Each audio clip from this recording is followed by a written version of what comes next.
Alright, good evening. This is City of Clear Lake Shores City Council regular meeting, January 17th, 2023 at 6:30 p.m. All members are present except for Alex Scanlon, who's on excused absence.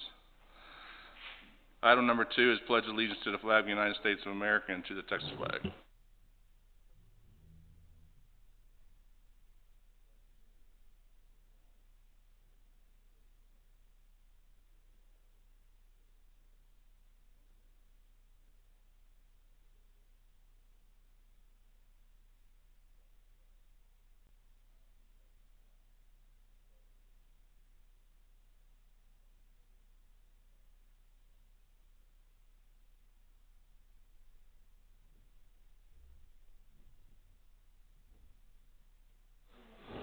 Alright, reports from council. Item number 3, Councilman Steve Wirtis. Good evening. Would like to encourage residents to contact the Galveston County Mosquito Control if you've noticed a substantial increase in mosquitoes that I have. You're trying to walk around the island, and with the advent of the warmer temperatures and the rain that we've had, so it's my understanding that number is 800-842-5622 between the hours of 7:30 and 4:30. Again, 800-842-5622. Thank you. Thank you, Mr. Wirtis. Councilman Rick Fisher. Okay, Parks and Pool did not have a meeting here for January. The next one is scheduled, at least tentatively right now, for the second Monday in February, which will be the 13th. A couple of things that they're going to be talking about on that one is to see about possibly getting some bids and present it to City Council and EDC about getting a new access system for the swimming pool over there. Apparently the old one where you just punch in the code, they were running into a lot of issues with people just going in and out and just shouting the code to somebody on the other side of the fence. So they were looking to get something a little bit better, make it a little bit more secure. I did talk to Chris today. She was out of town, so she's not going to be able to give her report. But she was up for the next one agenda item we have on here for the palm trees for up front. She was very much in favor of that. And she also said that she was also in favor of doing a memorial bench in Jarbo there for Craig Ward. Other than that, that's all I've got. Thank you, Mr. Fisher. Councilwoman Monica Leday. I don't have anything to report at this time. And Mayor Pro Tem Randy Chronister. First off, I'd like to say thank you to Teresa for all her service to the city. We found out she's resigning, and you've been a good asset, so thank you. Not long enough, short term, but we appreciate you. Next off, roads and drainage. We met and believe, Brant, that most of the RFPs are now complete about Narcissus. Is that correct? That's what Thomas told me. Has he gotten those to you? I'll have to go back. Okay, so if they're not done, they're almost done to where we can put those out for bid and start working on the drainage and the replacement of Narcissus. Alright, thank you, Mr. Chronister. Again, ditto, thank you, Ms. Teresa Viola, for everything you've done. It's been magnificent, and we really appreciate everything. And don't go disappearing too far, because I'm sure we can use you in the short term until we hire somebody else.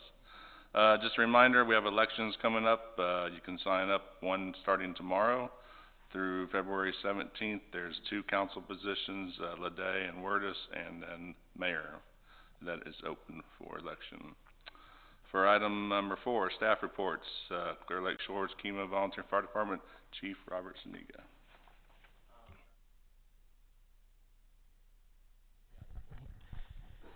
Okay, so I have the yearly statistics for the previous year of 2022. We ran 833 calls for service, 514 of those being rescue, MVA, EMS related, and with the remaining 319 being fire, hazmat, or hazardous material responses. Our average response time for the year was 4 minutes and 35 seconds, and our average turnout time was 1 minute and 10 seconds. I also included our in the packet that I sent to council. It's page number 3. These are just showing us what we are next. One more down.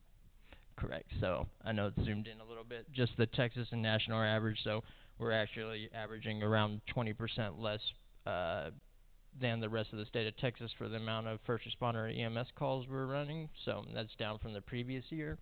And then the next page is a breakdown of the major incident types for 2022. So we had a total of 63 fire or structure fire responses, so that was 7.56% of our calls for service. And then if you scroll a little bit further down, that's the remaining breakdown for our major incident types. And the next remaining pages are even further breakdown of all these incident types, which we'll be posting these to our website for KemaFire.com by the end of next week. So anyone that wants to go and view them, this is a 114 call increase from the previous year, and of course 2020 being COVID, it were probably 300 calls or more, but being heavily tourism based, of course everything was down. The last page, I'm sorry, not the last page, fourth to last page. If you keep going down, okay, this is where you can see Clear Lake Shores, the calls. If you keep scrolling down on this page, this will be the breakdown for the calls that occurred in the city of Clear Lake Shores. And if you keep going down, we'll have our incident revenue, or loss versus save from our structure fires that occurred within the district. Like I said, this will be available on our website. And if you keep going down, Mayor. Perfect. Okay. Right. Oh, I forget. I thought I saw him scrolling. Sorry. Gotcha. No problem. I tried to zoom out on it, but that's fine. This is just a in-depth breakdown. I should have probably sent the entire packet, but basically it seems like we're getting back to our normal statistics from 2017, 18, and 19 before COVID. So this is right around the area of 833 to 950 calls that we are running annually. So and that's all I have.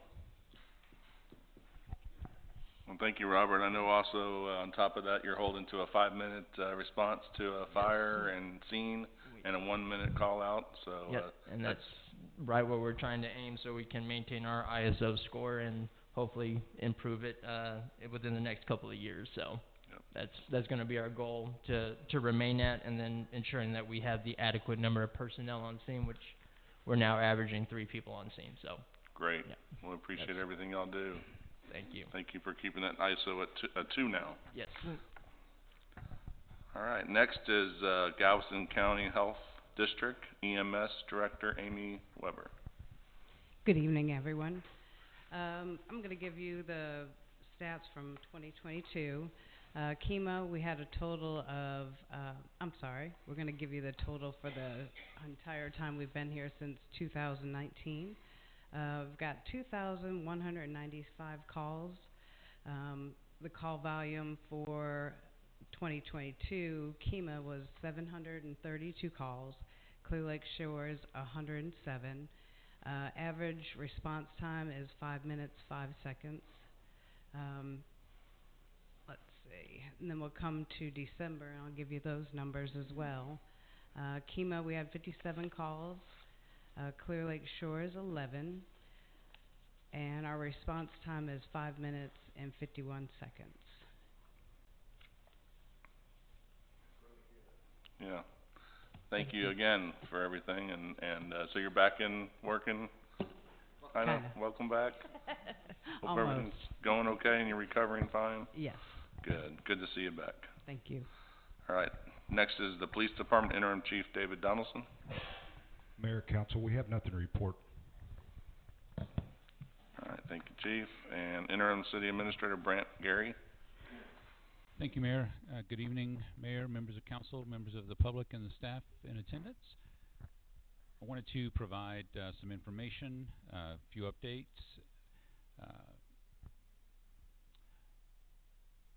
So one of the things that we've discussed for quite some time is the application for the TxDOT Transportation Alternatives Grant Program. There is a joint project that's been talked about between the cities of League City, Kemah, and Clear Lake Shores. You have a resolution on the agenda later tonight to show support of that concept. The other project that we've talked about is the pedestrian bridge project, which would take a prefab pedestrian bridge and install that to allow for separate pedestrian access to the island. Those were the only two projects that I think we've talked about in some detail. However, there are some other items that and I can kind of gauge a consensus among council. If there's a desire to, for example, look at some other sidewalk connections, one thing that's been talked about is looking at the north side of 2094 to get to the pedestrian bridge pathway under 146. That would obviously require some coordination with Kemah, but it's certainly something that we could look at submitting an initial application for. That initial application is only, I think, 3 pages, and after that, the city would be notified if it was eligible to proceed, and then that application process gets a little more involved. So if there's any thoughts on doing additional applications, please let me know. We also have later on the agenda the EDC Town Center Palm Tree Enhancement Project. If you all do approve that, that has a not to exceed amount of $40,000 on it. That includes, I think, about $33,000 for the actual planting, and then there is that delta that would remain, for example, looking at having a professional prepare and stamp drawings that, for example, if you're coming up at an intersection, you want to make sure that that visibility triangle is calculated and there's no planting in there. If there was an event or an incident that would happen as a result of a planting, having that sealed stamped drawing would be advantageous for the city at that point. I don't really think there'd be any problem getting that done within that allotted amount. The Daniel Dror Avenue project, that change order for the additional pavement that we talked about is scheduled to be on the Commissioners Court agenda for the 23rd, and they're still anticipating that the intersection should open in February. So one of the things that we talked about previously is some kind of lingering issues from a previous CAV, which is a community assistance visit. I wanted to just give an update and maybe a little bit of an overview as it relates to the city's participation in a couple of different but related programs. So the NFIP, the National Flood Insurance Program, for that program, a community is expected to follow their adopted flood damage prevention ordinance, or as some cities are under a court order. Routinely, you'll have what's called a CAV, or a community assistance visit, and it's an opportunity for FEMA to assist with any issues that may be there, but it is also kind of the equivalent of an audit. And so they may identify issues that need correcting or program specifics that need updating. If they do identify some deficiencies or violations and they're not mitigated in a timely fashion, and they do give you quite a bit of of time and help to do that, a city could end up on probation. And if after that, if no corrective actions occur during the probationary period, then suspension from the NFIP is possible. At this point, I do want to share, we are actively engaging FEMA. and we are not in danger of probation or suspension. I have spoken with our new rep, and I'll kind of summarize that here in a second.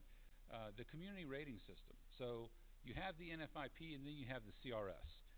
Clear Lake Shores is not a participant in the community rating system program. So for all of you that pay flood insurance, you do not receive a discount from the CRS program that a resident in another community that does participate would receive. CRS is designed to kind of incentivize best practices, incentivize certain restrictions as it relates to development in flood-prone areas.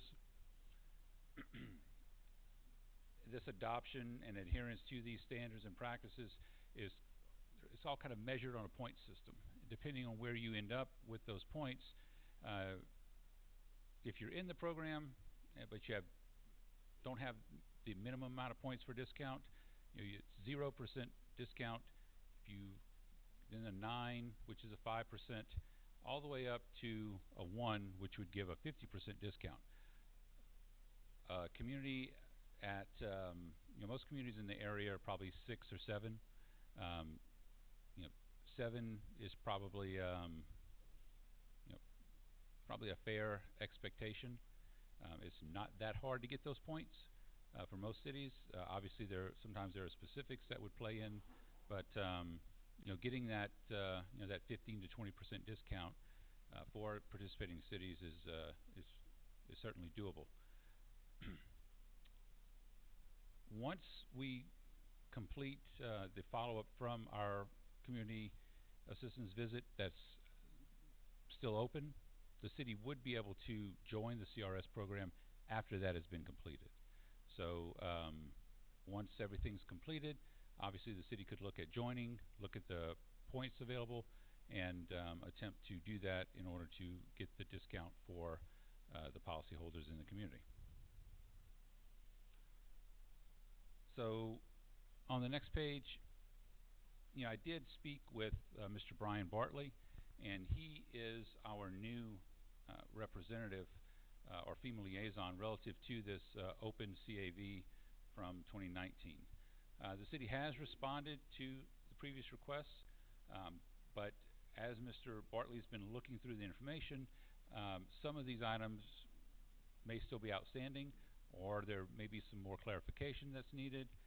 So Mr. Bartley is reviewing the records on file. He has looked at the flood ordinance and the checklist. That's complete. He's going through the substantial damage response plan and some of the other procedural requirements and records requirements. He's still looking at those, but he has indicated that once he's completed that, he'll let us know kind of a laundry list of what's still outstanding. He was fairly optimistic that it would not be a huge burden, so we're not anticipating that there'll be a whole lot of things to accomplish.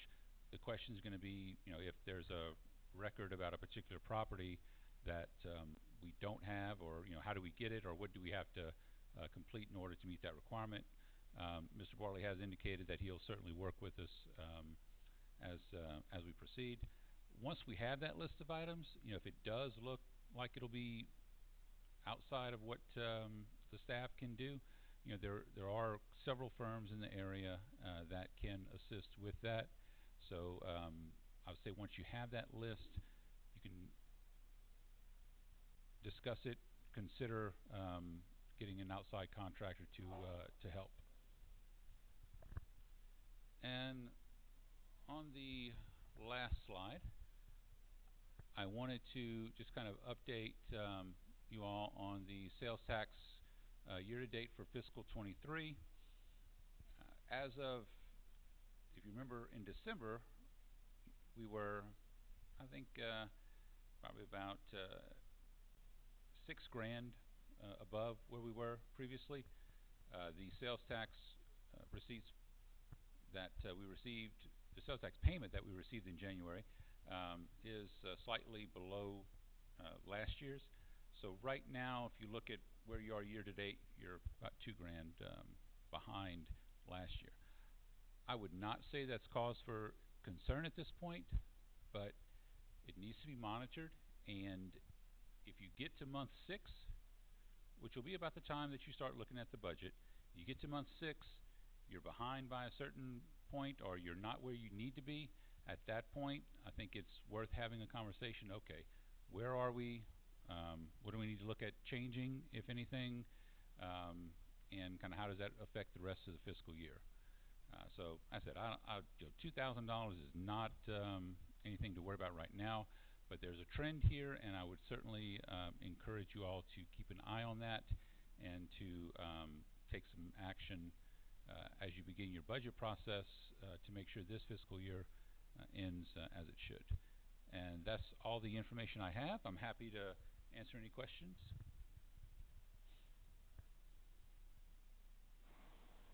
Thank you very much. I want to say thank you. That's more information than I've received in the past year, so thank you very much for your efforts. Ever. Very well. All right, thank you, Brant, and just... Sorry, Mayor, before we move on, is there a general consensus on the grant applications? That, you know, should we go for more, or are we... I do have a question. So when we're applying for this, should we apply for that north, should we amend our resolution to include that north side of 2094? You know, there's a sidewalk there now. It's not the 6 foot, and it does go quite a ways, but when you start going back towards Watergate, which was kind of the consensus of what we were going with this, is to get access to Watergate, it stops in front of Mooncave, Legend Point, and then that big empty piece of property before you get to Watergate. Should we amend that resolution to include that north side and partner with League City also? Because that gets into League City going that way too. Because they have some other properties down there that don't have a sidewalk also, not just King. If I were to make a suggestion at this point, I would probably recommend that, and I'll need to double check it, but let's see. No, I think it's generic enough to where the resolution itself is generic enough to where it could apply to a variety of pedestrian and bicycle improvements in the area. So I wanted to take a quick scan, but I don't see anything location specific in the resolution. So this would show support for, in general, any projects that would benefit pedestrian and bicycle mobility. So the rendering that we got, is that the one that you took to League City, Kurt? The picture that we have with the yellow dotted line? Yes, and that was from them, and then we updated it. So the way that the wording on the resolution today is very generic, and so you can include both north and south sides. So if League City decides to pick that up, great. If they don't, you're still given permission to city staff to go ahead and apply for the same grants on the north side, since League City may only do the south side. And Okay. I think that's what we were reading, proposing that plus the catch-all for the bridge to hook up there for the sidewalk. Okay, thanks.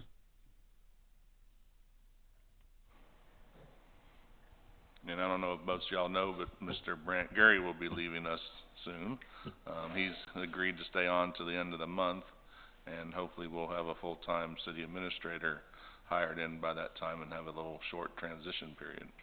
So thank you, Brant, for everything you've done, and congratulations on your next endeavor. Thank you.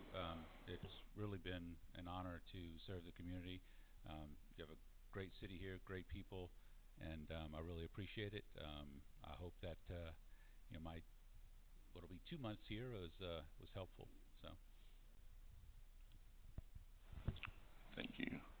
I know Robert and Amy, if y'all feel like you want to leave, this would be a good opportunity, because I don't know if you want to stick around for the whole meeting.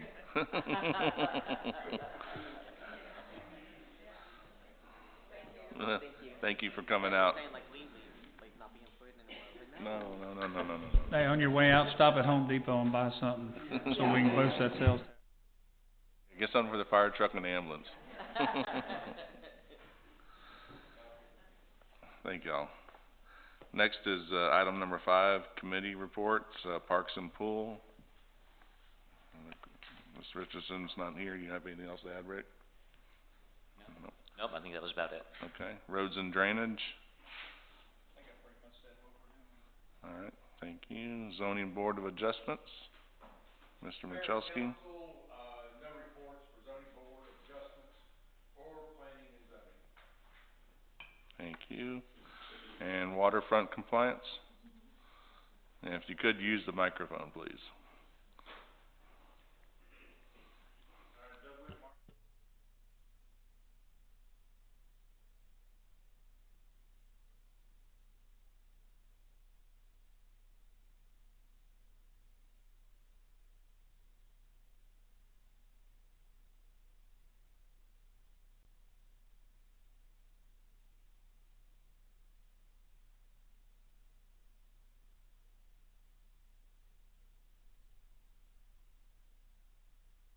Actually, we received that back and it should be on the next, council meeting. Did y'all wanna do a workshop again? Or do you wanna just bring it back? They incorporated all the changes. Well, y'all recommended them, they just made sure they were worded properly. So, but we can do a workshop if council wants to do a workshop. Workshop, yes? No? Okay. Okay, we'll get a workshop put together. Thank you. All right. Next is item number 6, Civic Club Activities Report. Mr. Orchett.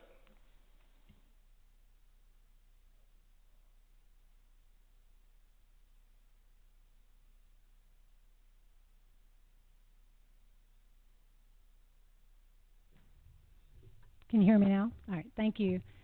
Mayor, Council, just to recap the Civic Club's year from 2022, we had another great year of fundraising and putting on a lot of events for the community, which I think were all great successes.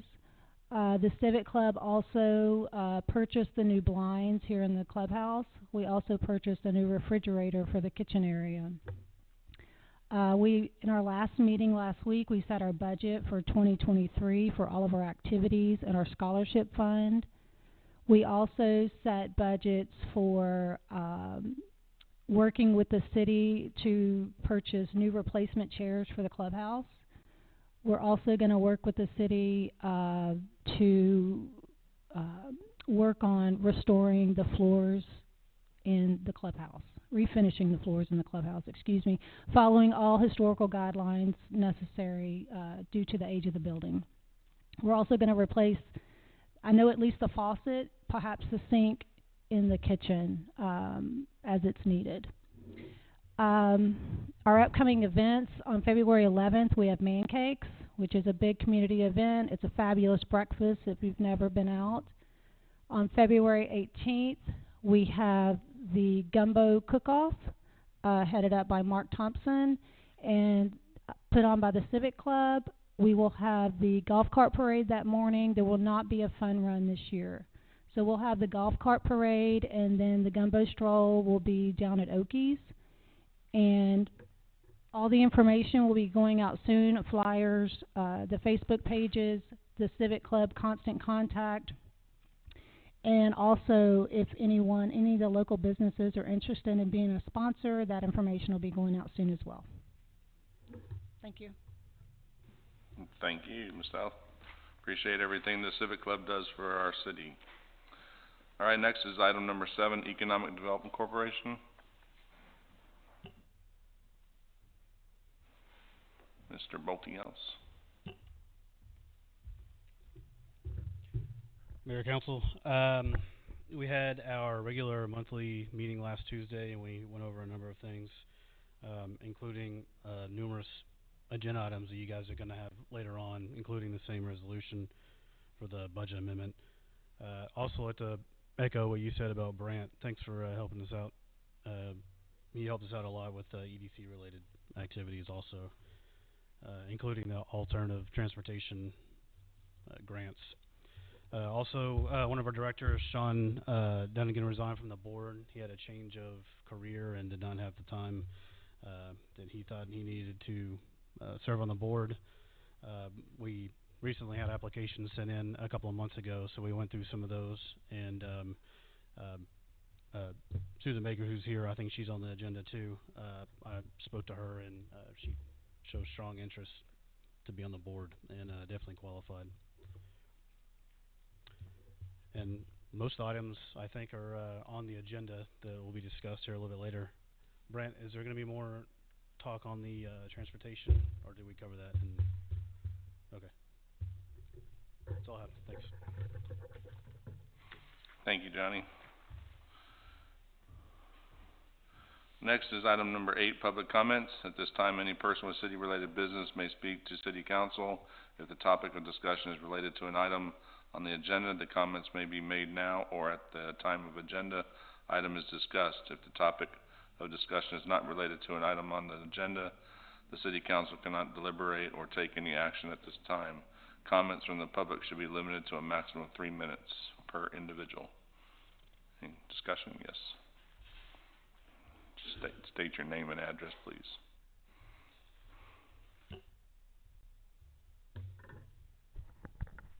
Charlotte Jones, 727 Pine Road.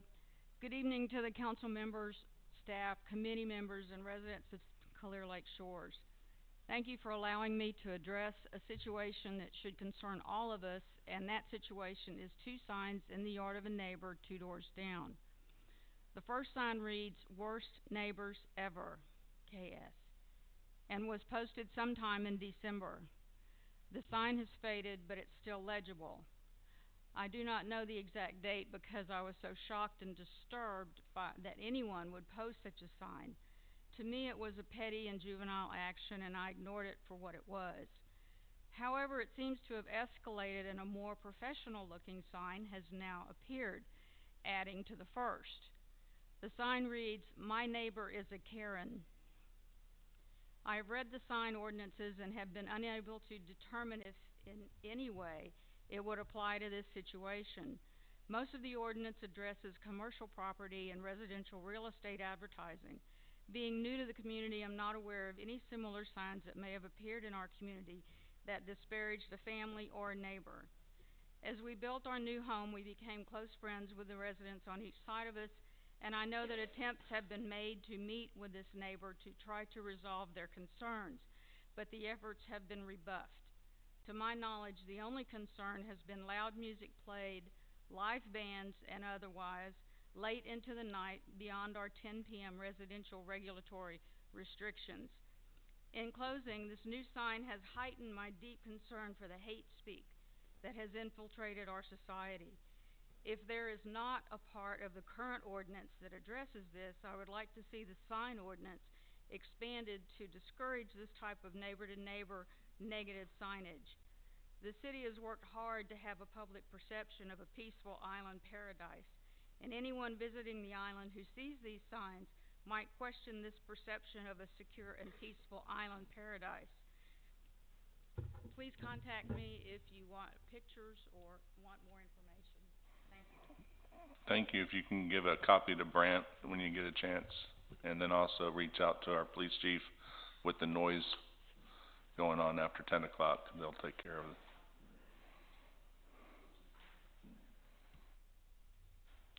Thank you. Anyone else?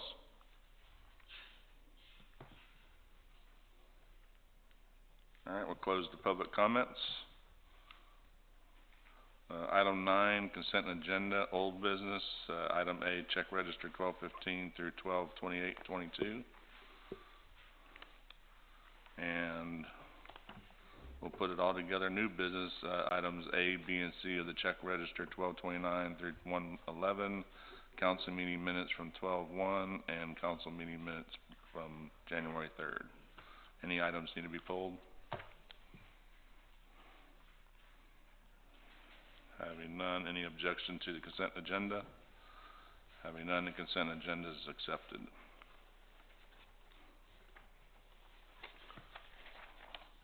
Item number 10, new business discussion of possible action may be taken on the following items.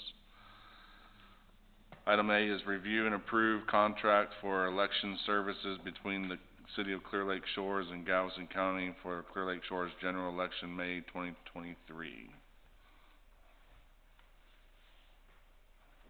It's a pretty straightforward contract that we've had with the county in the past, with the cost.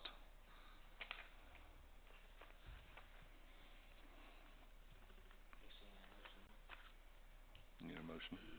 I make a motion to accept and approve the contract for election services between the City of Clear Lake Shores and Galveston County for Clear Lake Shores election May 2023.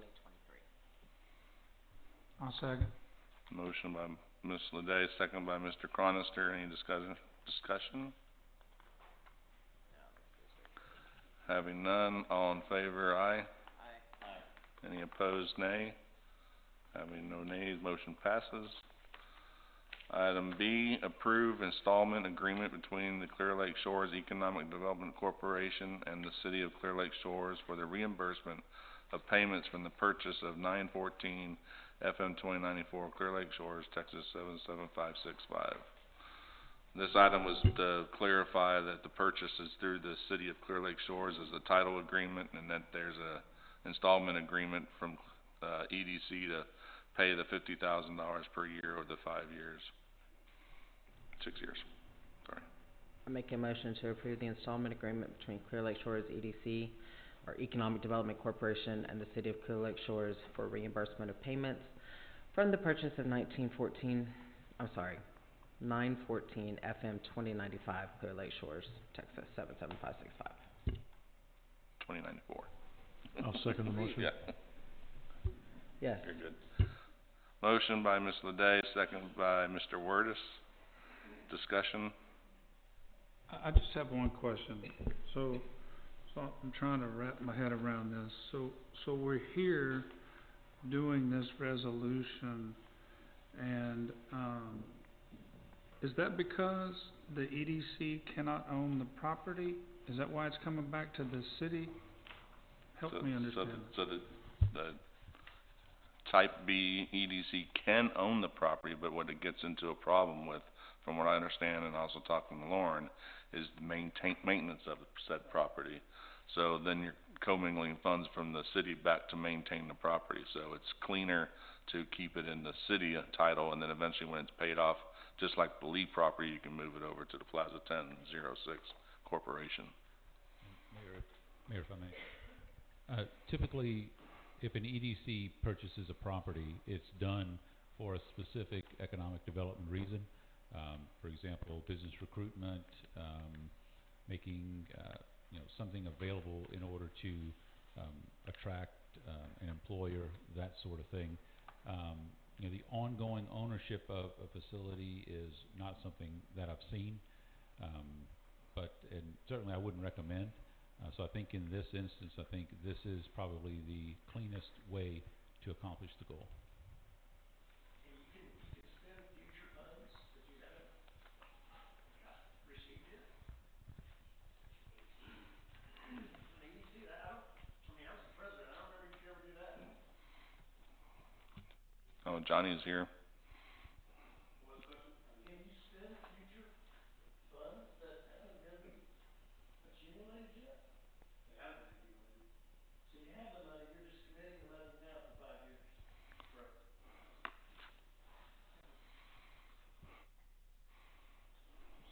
So you say it could, this is a way to clean it up. I'm assuming this is a way to clean it up afterwards, but when we were making these motions, why did this not come up before? Why did we get to here? Why didn't we just do it through the city to begin with and come up with this, agreement in the beginning? Because we went a long way to get to here. It would have been a lot cleaner had we done it that way. So you don't have to explain it. I understand it now, but we went all the way around the block to get next door.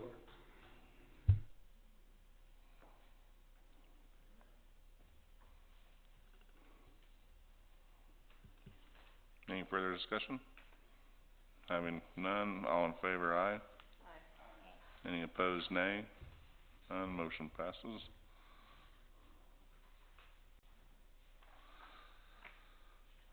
Item number C is approved resolution number 2023-01, a resolution for amendment number 1 to the approved budget of the Clear Lake Shores Economic Development Corporation EDC for the fiscal year 23, increasing the amounts and expenditure accounts in the EDC due to unforeseen situation containing findings, providing for severability, and providing other details relating to thereto. And this is to officially amend the budget that the EDC already passed at their meeting, and it comes forth to the City Council for final approval.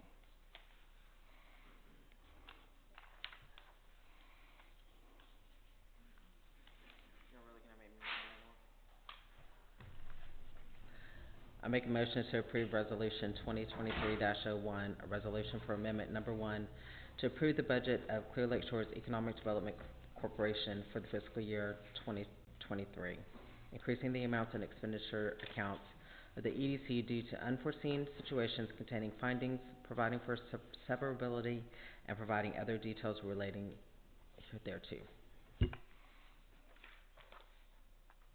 I second. Motion by Ms. Leday, second by Mr. Cronister. Discussion. Alright, so explain this one to me. Why are we increasing EDC's budget?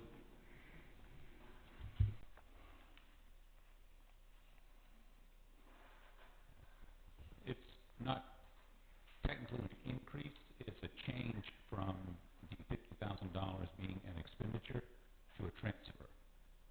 So if it were as originally written, it would be an expenditure that typically the EDC would write a check for. However, in this instance, consistent with what was previously discussed, the move was to make it a transfer, and then, similarly, you'll have, the next item will be to accept that transfer and actually authorize the expenditure in the budget. So it's just a reclassification. I'm reading the word here, increasing their budget, that's why I asked. It doesn't say they're making a payment back to the city, per se. So, we're not giving them the money to give back to us, they're paying it out of their budget. Yes, they're transferring that to the general fund. Thank you. Okay, so it looks like there were two things under that, resolution. The other one here was for the, paving of the parking lot. It's still, that's listed under the same thing, 2023-01. And if you don't go forward with that project, which, based on where I'm assuming you wouldn't, that's something that can be changed to either not make that transfer, or if you decide you want to keep that transfer, and then you can take a look at if and when you decide to do the parking lot. Certainly wouldn't be bad move to at least hold off on that part of it. And I think that's probably a good assumption at this point by the staff to hold off on that until such time that the that issue is resolved. But you're right, that may need to be formally changed at some point.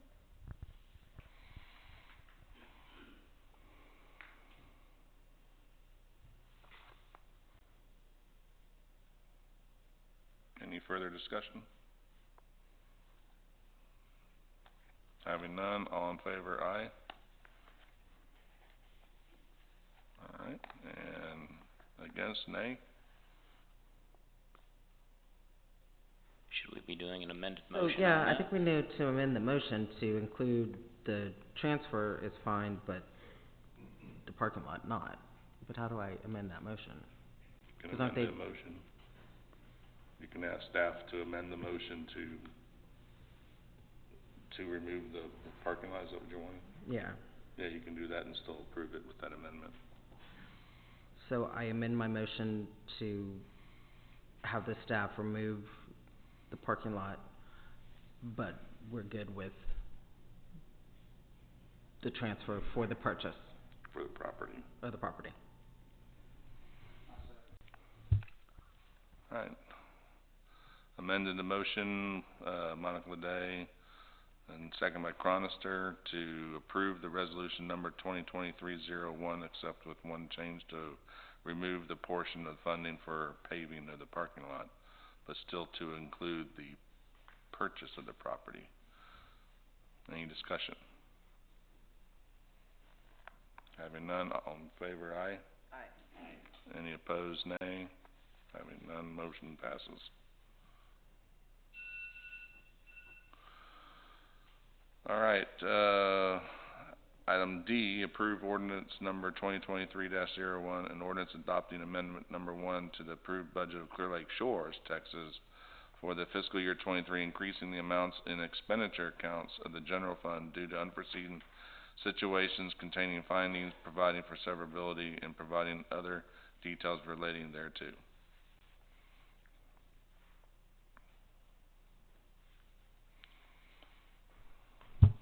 Make a motion to approve resolution 2023-01, item D.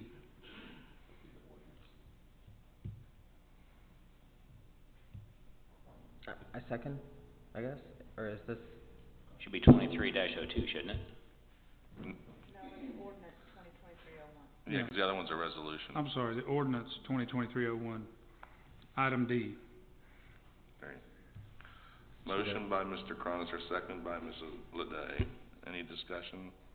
so this is just for us to take the money from EDC, right? That's correct. And does it also have the parking lot in that one too? The 300,000?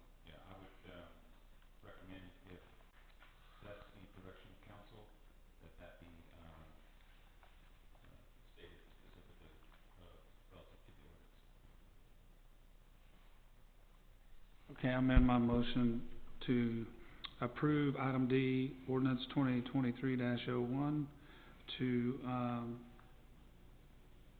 exclude the, parking lot. Second?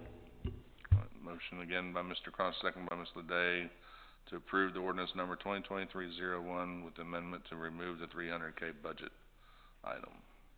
Any discussion? Having none, all in favor, aye? Aye. Any opposed, nay? Having none, motion passes.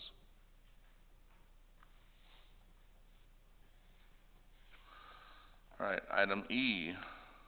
Am I on the right item? Approve resolution number 2023-02, a resolution by the City Council of the City of Clear Lake Shores, Texas, in support of abolition of the Office of County Treasurer in Galveston County. And, Mr. Hank Doogie is here for the Treasurer of Galveston, and he would like to, talk to y'all on behalf of this. Hello, Mayor and Council. Thank you so much for having me tonight. I did not get the memo that plaid and flannels were the dress code. I much would have preferred to wear that. So next time I'm here on the island, I'll be wearing something a little bit less formal. But thank you for your time. I am the elected Galveston County Treasurer. As many of you know, I'm sure, I ran very openly and transparently on the merits of eliminating the elected office to save Galveston County taxpayers money.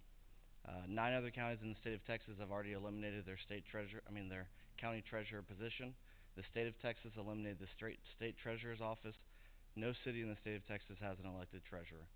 Yet finance functions get done in those counties, in the state of Texas, and in our cities. I've taken over as the treasurer. We've already moved to save money this year before it's officially eliminated. Because counties are a subdivision of the state government, it takes a state constitutional amendment to eliminate it. So I'm having all the cities in the county pass resolutions of support that then I can take to the legislature and have them put it on a ballot for people. So the way this will work, our Senator Mays Middleton has already filed the bill on the Senate side. Our Representative Dr. Greg Bonnet is going to file a bill on the House side. the legislature will vote on those bills. Once they pass it in November of 2023, the residents of Galveston County and the state of Texas will get to vote to officially eliminate the office. Those duties that are in my office currently will be transferred to other departments within the county. So we have a CFO, we have an internal auditor, we have a purchasing agent, we have an elected county clerk, all full-time finance professionals within the county that are more than capable of taking over those duties. So it's been done before. We're not reinventing the wheel. I was successful in my election against a 20-year incumbent, which I'm sure you all know is difficult to do.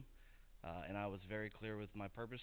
It was to run, shrink government, eliminate the office, save taxpayers money. So I'm confident in what we're doing. League City, Kemah, Dickinson, Santa Fe have all passed this resolution already. The Galveston County Commissioners Court has already unanimously approved it. So y'all are on the calendar for tonight, which I appreciate, and then other cities will be coming in the next 2 weeks. So I'm happy to answer any questions that you might have, and I appreciate that in a city the size of Clear Lake Shores, we have this level of participation. I was a council member in League City for 6 years, and you know, we're a much bigger city, and this is about the participation we got. So kudos to all of you for being here. And if you have questions tonight, I'm happy to answer them. If any of you have questions after the fact, I'm happy to come to the island and get lunch or dinner with you and talk you through kind of what we're doing. But that's it for me. I will give a shout out. My wife is here. And after the meeting, we're going to get dinner probably at Schaefer's. So, thank you. So, good question. Some of you might have read the newspaper. We elected to forego our salary, $117,000. So no, I'm not going to buy dinner. Thank you.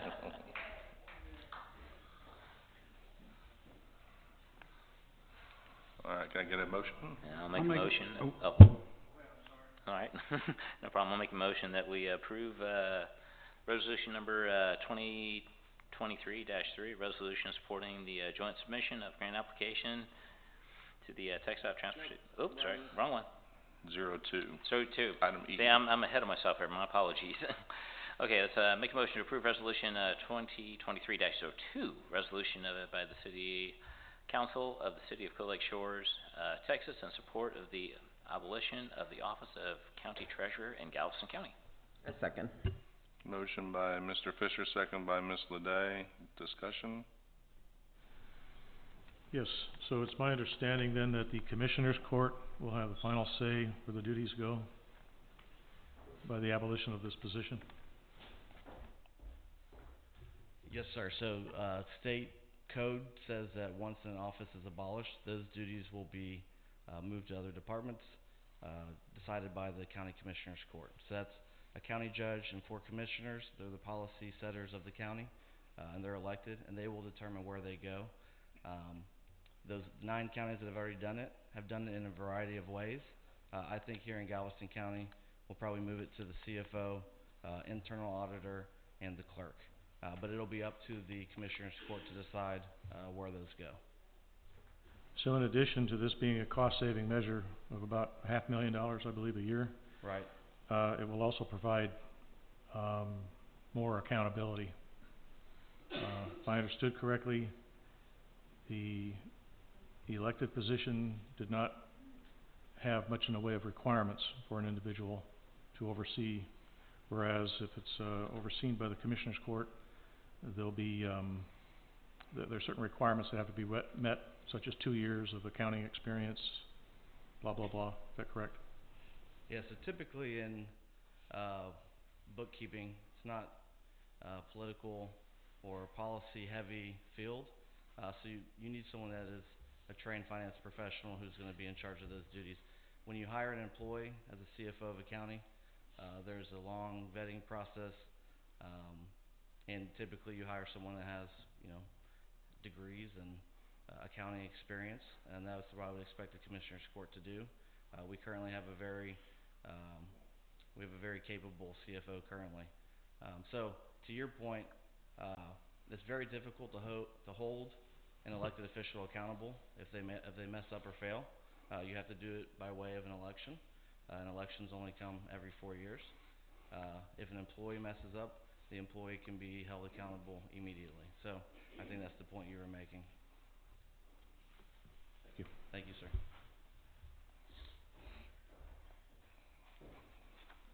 All right, thank you. Any further discussion? Having none, all in favor, aye. Aye. Any opposed, nay. Motion passes 4. And Mary, make sure that Hank takes you out for a good dinner tonight. Get the super sampler and all that stuff over there. Some good food. And steak night. And steak night, yeah. All right, item F is approved resolution number 2023-03, a resolution supporting the joint submission of grant applications to the TxDOT Transportation Alternative Set-Aside, or TA, program by the City of League City for various area bicycle and pedestrian pathways from Lawrence Road to Highway 146 in conjunction with all area entities. And so, I presented at the, Ronnie started the whole getting this going and stuff, and then I went and presented over to their council, and they went ahead and amended their resolution to include all entities. So they were originally just gonna go from South Shore to Lawrence Road, so a pathway to nowhere. And so we thought it was really good for I've lived in the community for over 50 years. About 20 years ago, there was a big thing about joining all the communities together, and it kind of died. Some of the TxDOT is going around Bay Area and stuff like that. If you look at the 146 bridge, they're going over the bridge from Seabrook, and they also have a pathway connecting 2094 to 518 and 96. 96 is going to eventually get widened and also its own pathways, and then 518 already has those are installed. So you're talking a lot of bike paths and walking paths to be able to get transportation within the community. I think this is a really benefit all of our areas, and I also would like to see that the city also go and push for not only the south side all the way to 146, but to go ahead and direct the staff to go ahead and join in with League City if they were able to do both north and south sides of 2094. And or for our city staff to go ahead and apply for the grant also, including the bridge over Jarbo to the east of our existing Clear Lake Road. So. I make a motion to approve resolution number 2023-03.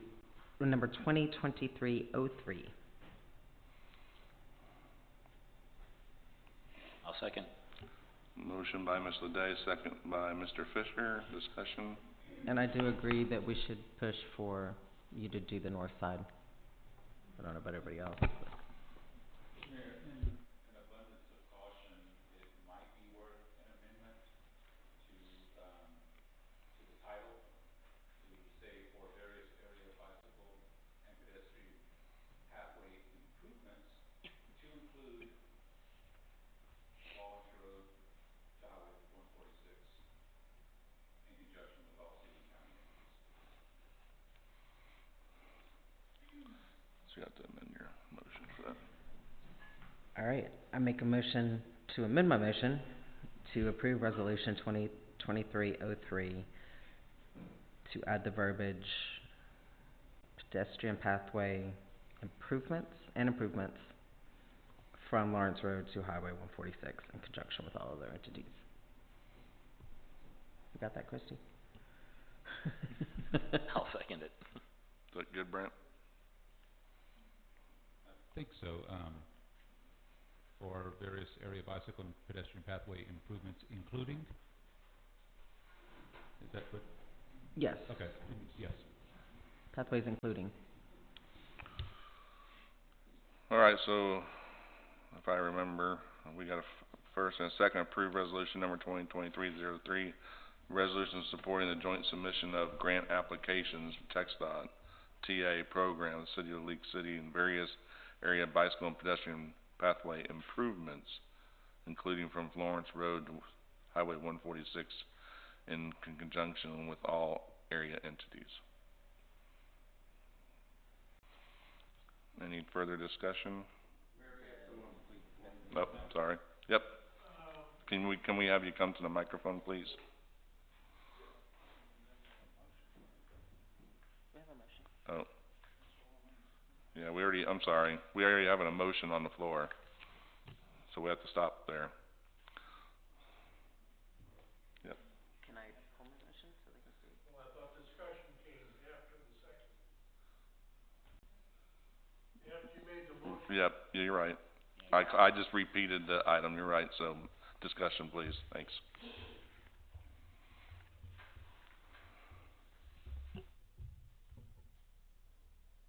I'm wondering, does this include this pathway? Are you envisioning this also for use by golf carts with licenses, or not? Chief?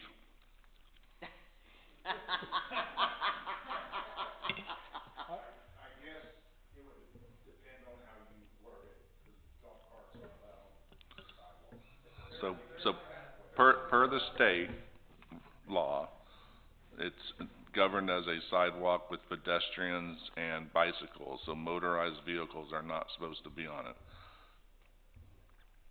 So a licensed golf cart then would simply use the road? No, they cannot use the road because it's not rated, it's over 35 miles an hour. I believe we've already got a pathway similar to this on 518 that specifically states no motorized traffic. That's It's on correct. the south side of 518. Would this be similar to that? I would imagine.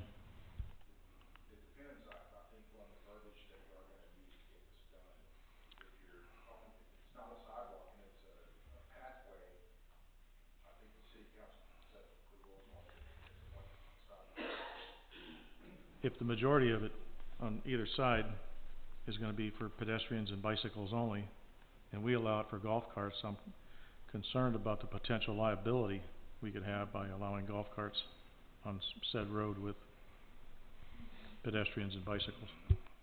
I would offer this up at this stage of things. The resolution and, the eligible project descriptions refer to bicycle and pedestrian pathways. Does not address motorized vehicles, and I think that proceeding down this path, the assumption would be that golf carts are not allowed. If there's any future action by council, or future clarification on enforcement activities, I think that should come at a later time.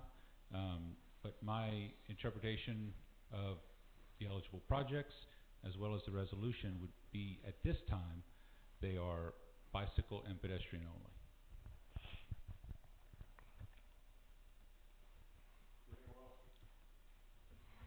All right, and Mr. Pons? Mike, can you use the microphone, please?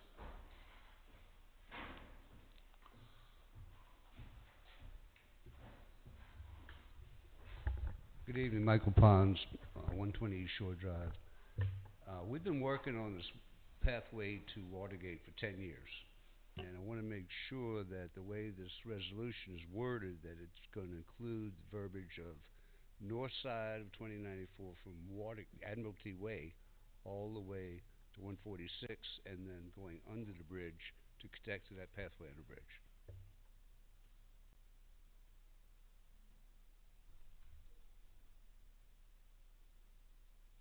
I think the resolution is generic enough to support all, 3 or however many applications we would have. I don't know that it would be advantageous to get more specific in the resolution, but I think at this point, I think it kind of meets the intent of supporting those applications and those joint efforts. Okay, that's fine. The wording from Lawrence Road to 96.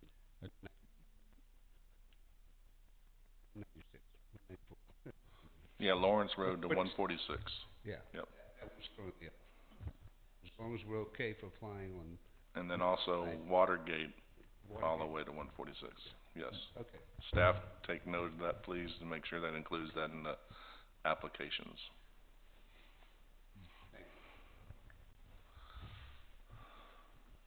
This opens up a whole project sheet, which you'll have those full descriptions placed inside that for the grant applications.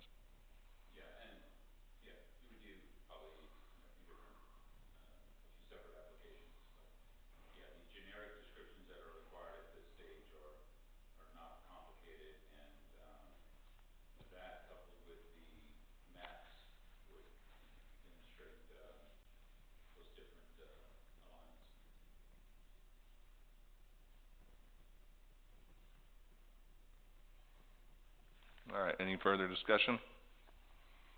Having none, all in favor, aye. Aye. Any opposed, nay. Motion passes 4.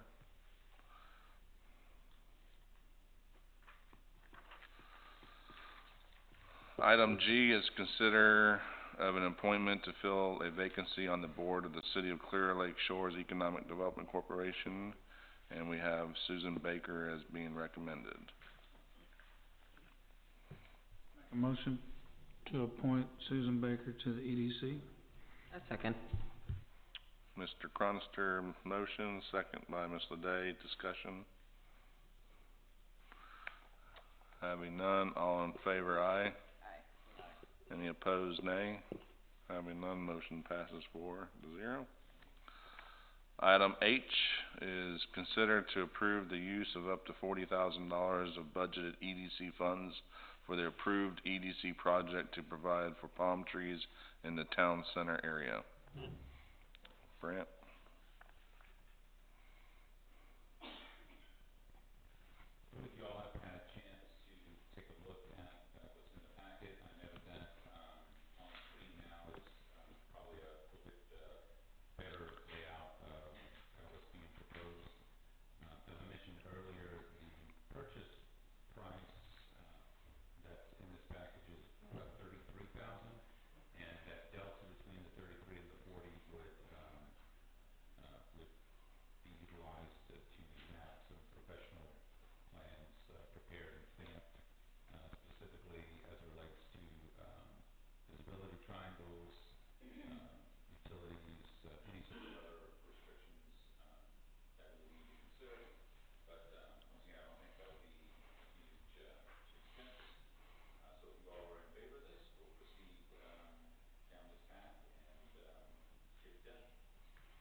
There was also 3 to the north of the west parking lot next to Okies that were taken out by freeze. Does that include those 2 or no? Well, north of the parking lot, that Okies parking lot, you know, to the west of Okies. That's south.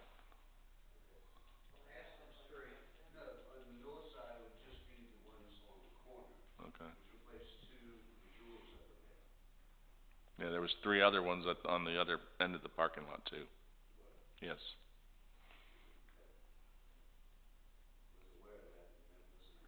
Okay. Let's go and see if we get a motion first, and then we'll have discussion. All right, I make a motion to approve the use of up to $40,000 of budgeted EGC funds for the approved EDC project to provide for palm trees in the town center area.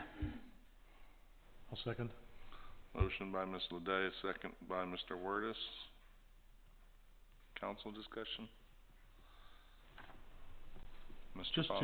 to refresh my memory, if I recall correctly, it was decided to leave the stumps in place of the dead tree because of what? The cost, or? I'm sorry? Yeah, they're currently there, but this project, from what I read, is to grind those stumps. That's not included in the budget of $40,000. I thought I understood this, that they were going to leave the stumps where they were and replace the trees by putting those trees in between those stumps, so they wouldn't have to go and incur the expense of having to grind out or pull out those root balls from the old stumps.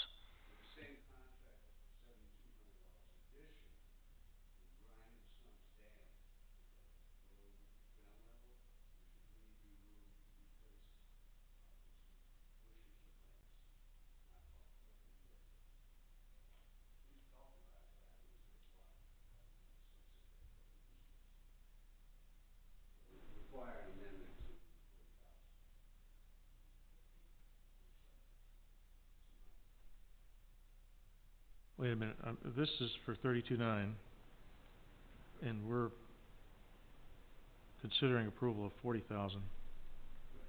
Some of that money is going to be used to study, traffic study. Brant, can you clarify, please?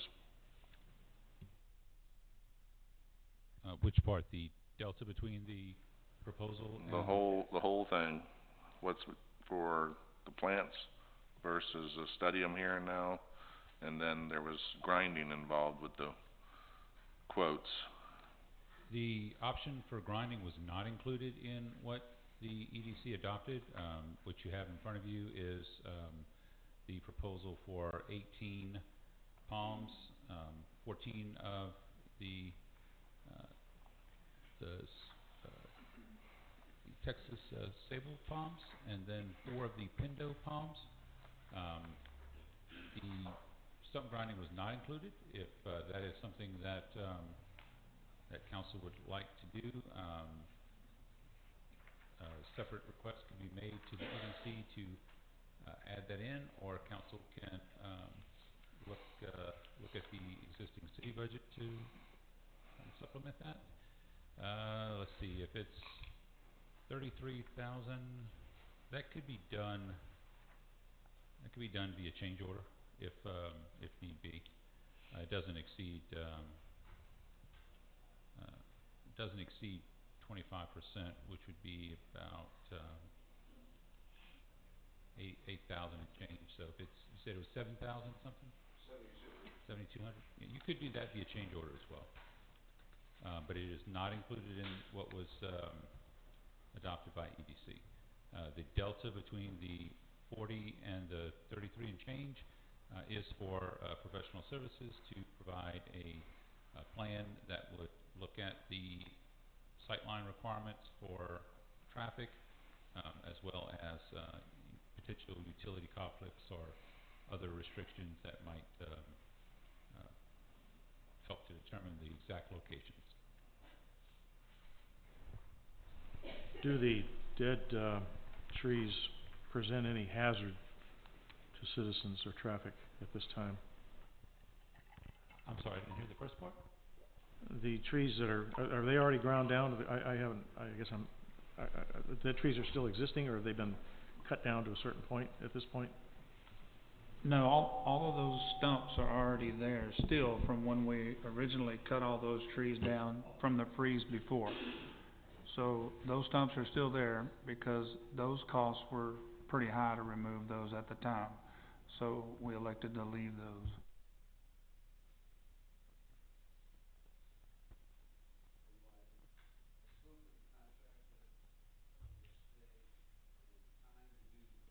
Mike, I'm sorry, we're going to have to get on the mic, please.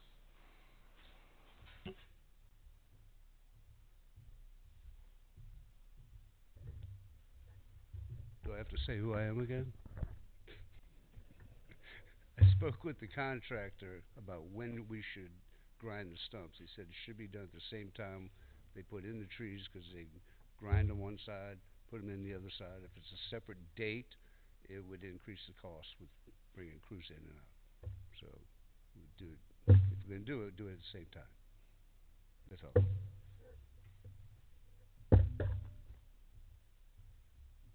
So Brant, I've got a question for you. I'm just curious, you know, we're talking about the traffic study, just doing that site triangle, and get that study done and get that approved.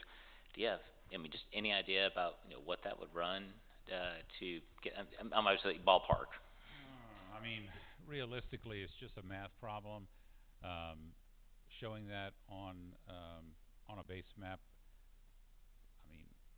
if I had to guess, I would assume it'd be about 3 to 5 at the most.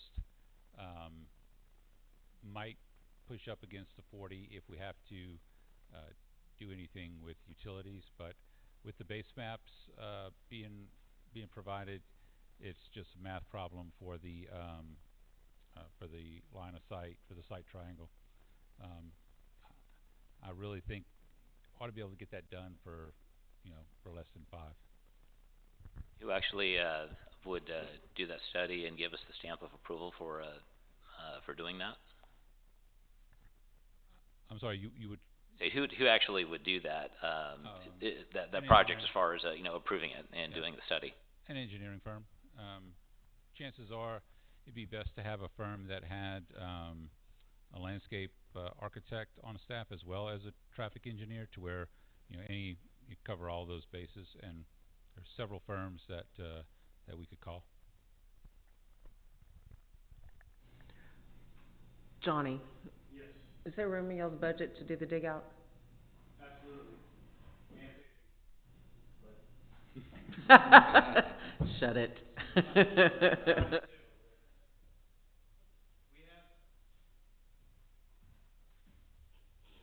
So we're not talking dig out, right? We're talking grinding. I'm sorry, grinding.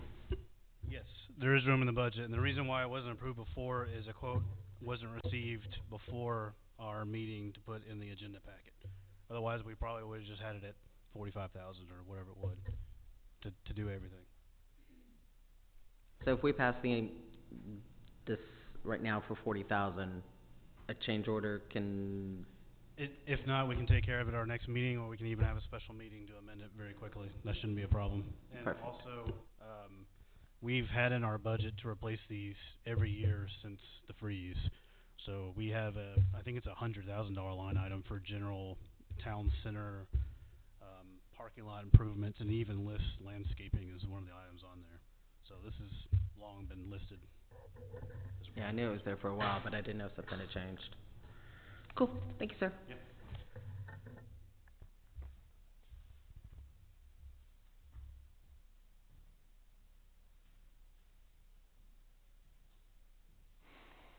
All right, any further discussion? Having none, all in favor, aye. Aye. Any opposed, nay. Having none, motion passed 4-0. All right, item I is consideration of approval to update the City of Clear Lake Shores Police Department step plan. Mr. O'Gary. Thank you, Mayor. The police department step plan was established in October of 2018 for fiscal year 19. Typically, whether it's every year, every 2 years, something along those lines, you want to look at these plans and check your competitiveness, allow for cost of living adjustments, that sort of thing. With the pool that was set aside in the budget for salary increases, we can not only authorize the annual step increases, but we can increase all of the steps by 1.5%. From an administrative standpoint, with the authority that council delegated during the budget process, that 1.5% has been added to the police department personnel in the step plan. What's being requested of you now is to make that permanent, to where the step plan is formally increased. If you were to not approve it, basically the 1.5% would go towards their next year's step. So instead of a 2.5% step or 2.4, 2.5% step, it would be a 1% increase up to that point if you did not approve this change. I would recommend not only approval of this change, but that this sort of thing be looked at during the budget process. Make sure you're staying competitive, and make sure you're considering your affordability and kind of sustaining the step plan, and maybe even considering looking at additional steps within the classifications. But I certainly would recommend that the adoption of these changes tonight. All right, I'll make a motion then to approve to update the City of Clear Lake Shores Police Department step plan. A second. Motion by Mr. Fisher, second by Ms. Leday. Discussion? So how does this relate to what we approved in our budget for the officers already? Is this in addition to? This is a part of the overall pool of funds that was allocated for increases. This will it be in addition to their normal step increase? So if you're looking at the yellow one, for example, that's in your packet, that one from 2018, obviously you see the difference there. But the 1.5% for this year has already been included. This would make it permanent to where next year, they have their standard, 2.4, 2.5% increase, rather than it just being a one-time thing. So, what you're doing is you're actually changing the structure, with this motion. Does that help? How can I? So this is not including what we discussed in the budget of approving that percentage? Oh, no, it does, but it's included in that pool.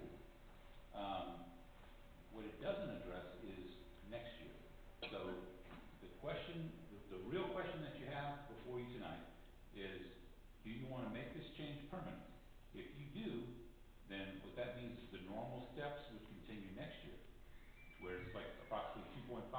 If you don't, if it's a one-time thing, within the confines of the FY23 budget, then you've kind of given the step increase and you've given an additional one-time 1.5% increase that will go towards their next step.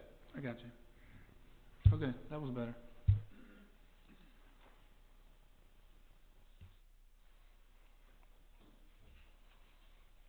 Any further discussion? Having none, all in favor, aye. Aye. Any opposed, nay. Motion passes 4-0. Item J is discussion and possible action to amend City Code Section 2-68 and Section 2-69 to reduce the spending authority of the mayor and the city administrator without city council approval from $10,000 to $1,000. Rick, if you want the floor. No, I'll just start it out so we can discuss it. I'll make a motion to approve amending Section 2-68 and 269 to reduce the spending authority of mayor and city administrator from $10,000 to $1,000. I'll second. Motion by Mr. Fisher, second by Mr. Cronister. Any discussion? So, if I'm understanding correctly, you want them to have to come to us for anything that's written over $1,000? Is that correct? As far as anything outside of normal expenses, yes. But that's not, so you just want to amend Section 68, not 69? Well, one thing I did find out is that as far as one big concern was not being able to pay all of our bills. Right. The mayor is not required to sign those checks. So we've got 5 people up there that are authorized to sign those checks. It's not going to do anything to reduce our ability to pay our bills, whether it be the light bill, whether it be the fuel bill for the police department, whether it be the bill for Frontier, or any of our normal operating expenses. All I'm proposing on this one is any expenses that are incurred by the mayor and or city administrator above $1,000 that are outside of the normal expenses that can be taken care of by the city be approved by city council. So you want the city staff that reports to the city administrator to have more signing authority than the city administrator that we're in a hunt to hire? Is that correct? They will not have more authority for signing, because they're not going to be able to sign for anything outside of the normal expenses. What defines normal expenses? The reason why I'm asking is because I pulled the last 5 check registers. There's a lot of stuff on here that is over $1,000. I don't necessarily think that council needs to approve all of these expenditures, but I don't know that we can define what is normal versus not normal. I mean, obviously, the electric bill is not normal. I mean, it's normal, but, is the Valero card considered normal? It is. is earthworks considered normal? Well, is it because it changes? You know, the dollar amount is not the same every time, so. Your light bill's gonna be different every month too. I know, but so the light bill is what it is, obviously. But, you know, Valero Well, so is, I mean, and so Home is, Depot and Earthworks, you know, all of that is dependent upon the budget that's set forth. So why, if we're setting a budget and we're entrusting our budget and we have checks and balances, which we do, every time we get a check register, we see it. We're audited annually. Why? It just seems like that's gonna be a huge burden on city council for one, and I don't imagine a city administrator is gonna want to work for us if his staff can sign for a check higher than he can. It just seems degrading to me, just being blunt. okay, well, the whole idea of this was started from the last meeting. Right. When there's a $50,000 check written. And we are obviously addressing that tonight. Agreed. That was done completely out of order. It should not have been done like that, not even close. There's been some other things too. One of them, let's go back to the, you know, when we talk about the city administrator, let's go back to the 60th Gala. The event, I can't even think of it right now. The clubhouse over there in South Shore was reserved by the city. Yes. Without approval.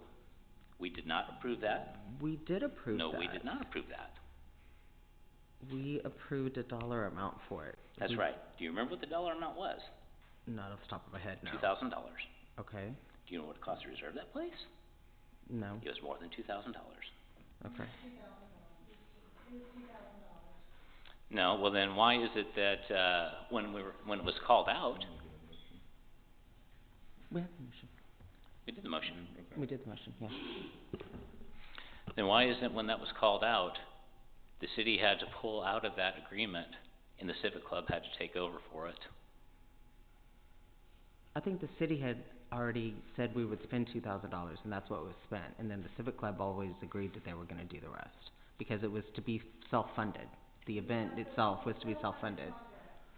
Well, it was a self-funded project afterward, but they had to put the deposit down on that. Which was always, the money from the city was always $2,000. That's right, and it was a lot more than $2,000 to reserve that place.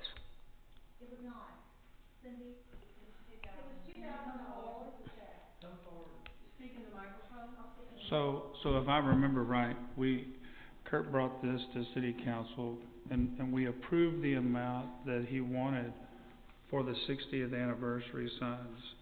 Brent used that money to secure the deposit, okay? I only know because I asked him. So where this became an issue was when Brent signed a contract, and I think that's where Rick is going with this after listening. When he signed the contract, he could only sign a contract up to $10,000. The amount of people and plates of food that they had to guarantee exceeded that amount, okay? So I went to Brent and said, hey, you need to change this. You need to get it out of the city's name for this reason. You're not supposed to enter into a contract unless you bring that to council and you approve through council that contract.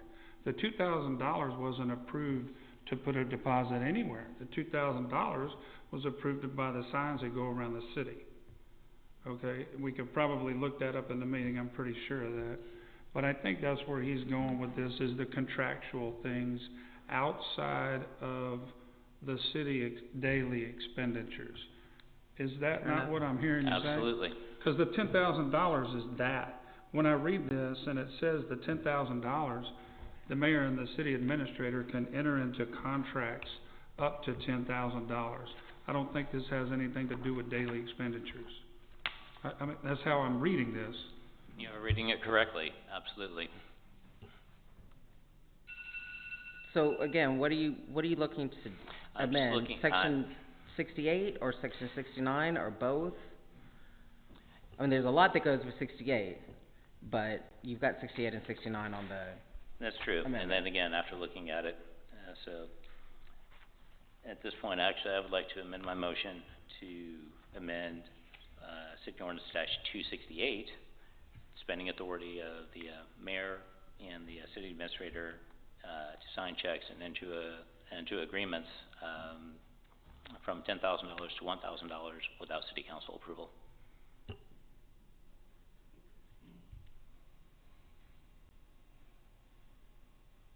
So you have a motion, I need a second for the amendment. I will second the motion.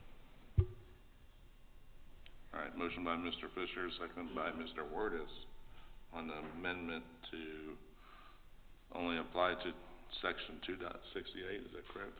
That's correct. So there's a lot more to 2.68 than just that piece. What about the rest of it?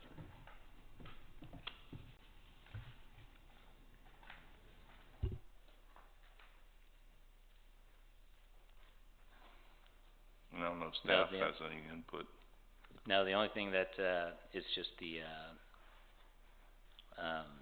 approval to enter into contractual commitments for not up to $10,000, reduce that to $1,000. The rest of it would remain unchanged as far as approving change orders not to exceed $25,000, so long as it does not exceed 25%, or obviously decreasing the price up to $50,000.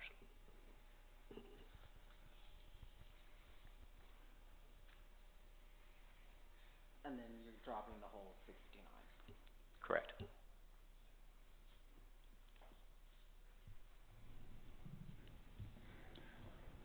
So, are you, You just don't want them to be able to enter into a contract for anything over $1,000 without coming to us. Exactly. So if they want to get. So if they wanna have, and I'm just asking if this is included in that, let's just say Freeze. Earthworks, I'm sure charged us more than $1,000 to come out and cut down all the dead foliage and everything. The nice Gotta come to caveat us. with this is too, that if there's any kind of emergency that goes on, if we've declared a state of emergency, that null and voids this. At that point, the, mayor and city administrator can spend what they need to in order to address the, situation for the emergency, which would count for storms. I don't think cleaning up the landscape from the freeze counts as emergency. No, probably not, but it'd be nice to know about that, to be able to, approve spending that kind of money to, take care of what needs to be taken care of.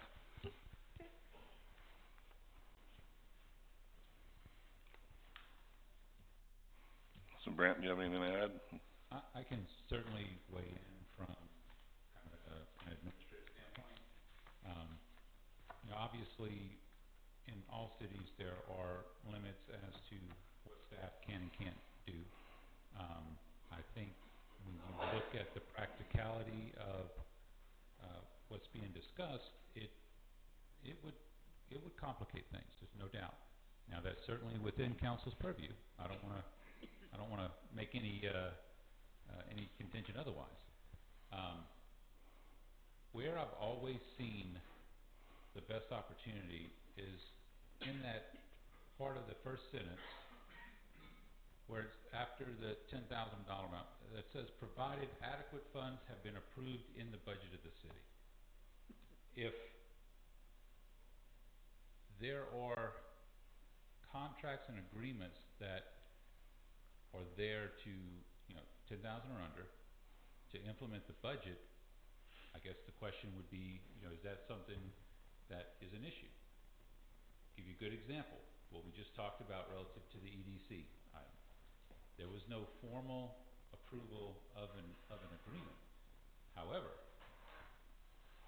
what would, for example, what would you expect the staff to do relative to the 33,000 and the, I should say 3,000 to 5,000 for professional services and the change order? I think transparency is absolutely paramount. It's obviously not something I would recommend, certainly within your policy purview, but I don't know that you're accomplishing what it is you're looking to accomplish. I think the budget is the budget, and the budget needs to be followed. And, you know, if there's, you know, $2,000 budgeted for something that's $10,000 or $20,000, then obviously that needs to be discussed. I think that you'll enter into all sorts of situations where, you know, is it a regular expenditure, is it a contractual commitment? For the most part, just about anything we do is, you know, requires some sort of signature on something. You know, whether it's a PO, whether it's a, you know, signing off on a price estimate, that sort of thing. And you know, if you want to take the most conservative interpretation of that, anything that you sign could be seen as a contractual commitment. So, you know, if you're asking me my opinion, I think there might be other ways to confirm that something is budgeted. Not something I would recommend, but I could see a whole lot of interpretation issues and just stalemates on things that may have been discussed, but there was no formal contract at the time, like what we were talking about earlier. So I would just throw that out there. Not something I would recommend. I understand the sentiment behind it. I think there might be other ways to accomplish that goal, but I think this would be a pretty difficult provision to operate under. I'm all ears. It's my opinion that we should try it for a while. I believe the spirit of the motion is to increase transparency and accountability. And that's, you know, that should be our goal every day. You know, however you all decide to go from a policy perspective, you know, that's fine. I think focusing on, you know, the budget, whether it's the line items themselves, you know, the cost centers, however you would want to do it, I think that is probably where you would achieve your goal. If you have a line item in the budget that says this amount, then thou shalt not go over this amount unless otherwise approved. I have seen language like that out there. You know, ultimately up to you all, but I think that would be tough.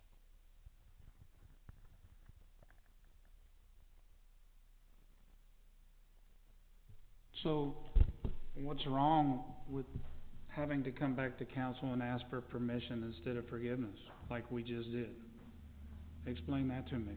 What's wrong with having a meeting and saying, hey, we need to do this, we need to have this expenditure, and getting council to weigh in on it? You said something about being more transparent. What's more transparent than that? Well, I am not disagreeing with that at all. I think the situation comes when, like for example earlier, the EDC project. How would you expect that to play out under this scenario?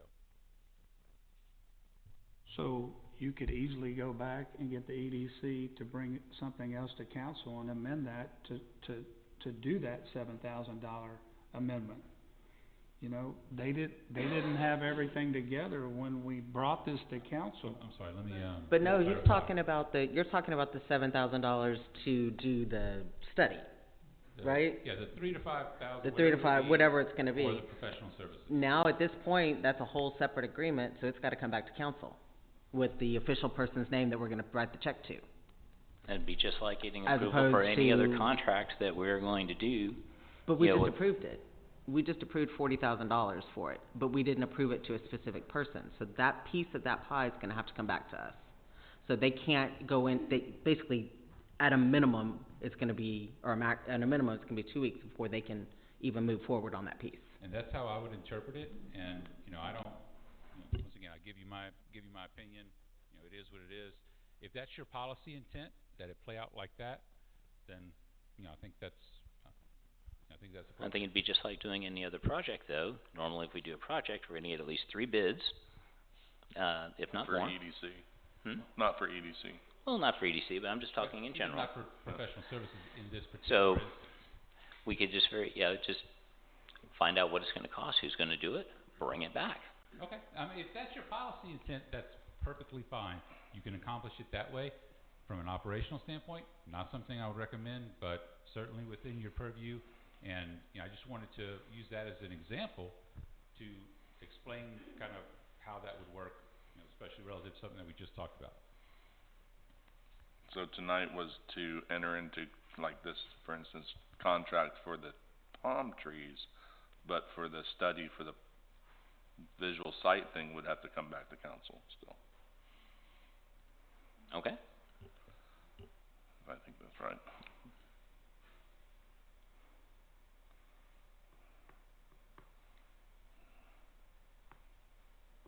Yep. Any further discussion? Yes?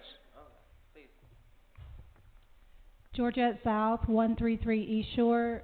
I haven't been at many of the last meetings. I've been out of town or whatever, but I'm just trying to get a grasp of what is this council's end game.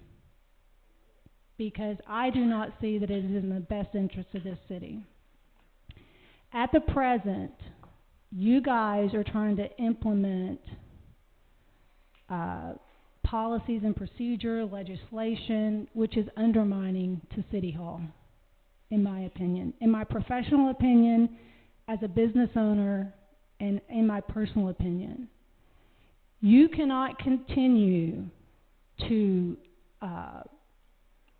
go down the path you are with City Hall and micromanage professionals and expect to have someone competent come in and fill this position. Look around. Why haven't you filled this position permanently? There's not a professional on this planet that wants to walk into this city and have their position, their integrity, constantly undermined by a city council that was elected to legislate. You guys need to try to determine what your end game is, because in my opinion, it's a power struggle. And you know who's losing? The city of Clear Lake Shores. So you continue on with your power struggle while this city administration position stays empty, because people are walking in here, they're attending one council meeting, they're seeing how council members operate. Who wants to be a part of that? You can't pay people enough to come and be in that position and be constantly undermined by their city council. Not going to happen. So I think you really need to step back. Is this a contractual limitation that you want to put on that position or anyone at City Hall? I'm not all for that. But writing a check, not giving a city administrator, what is our revenue every year, our budget? And you don't want to give a city administrator the authority to write a check over $1,000? Or the mayor? Where is the logic there? Are you said it yourself, integrity. Well, there is integrity can exist. Integrity can exist, but council does not have to micromanage City Hall. That's a huge problem here in Clear Lake Shores, and that's why you do not have employees at the moment. That's a big reason. That's why you're not getting qualified people to come here and work for the city. Thank you. I'd like to add that we on council are entrusted with the spending of your money. This isn't our money, it's your money. We take that role very serious. Now perhaps the new city administrator are paying for the sins of previous city administrators. We're trying to be very careful and do the right thing.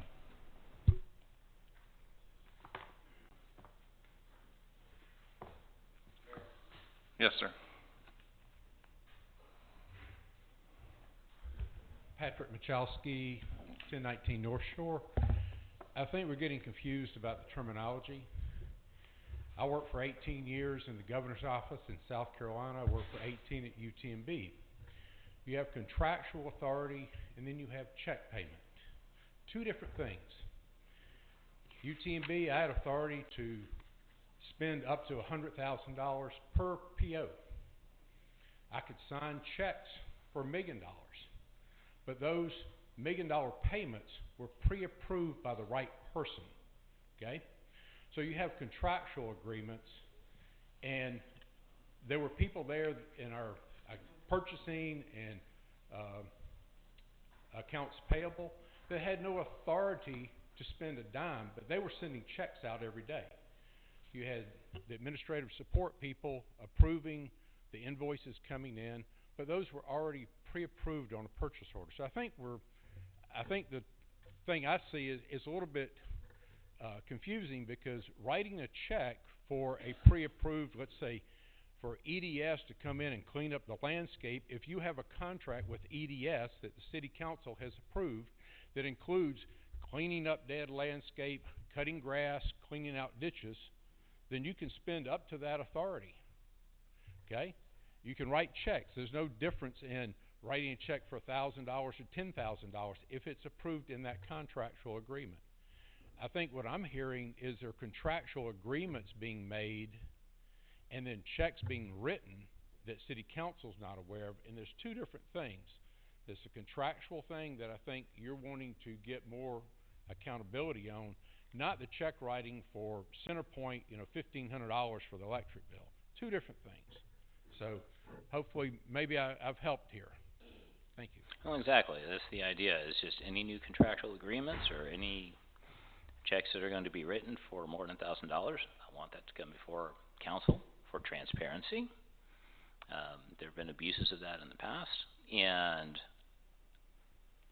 like Steve said, we were elected to be good stewards of all the finances of this city.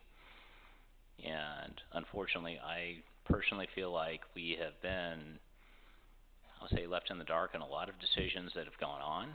And I'm just hoping that in doing this, it will incite some more transparency.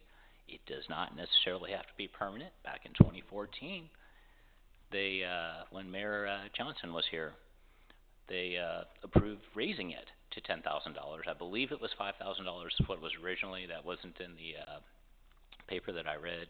I don't know what the original amount was.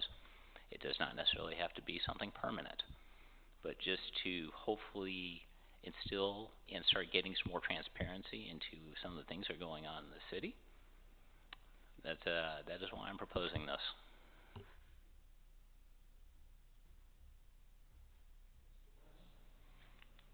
All right, any further discussion?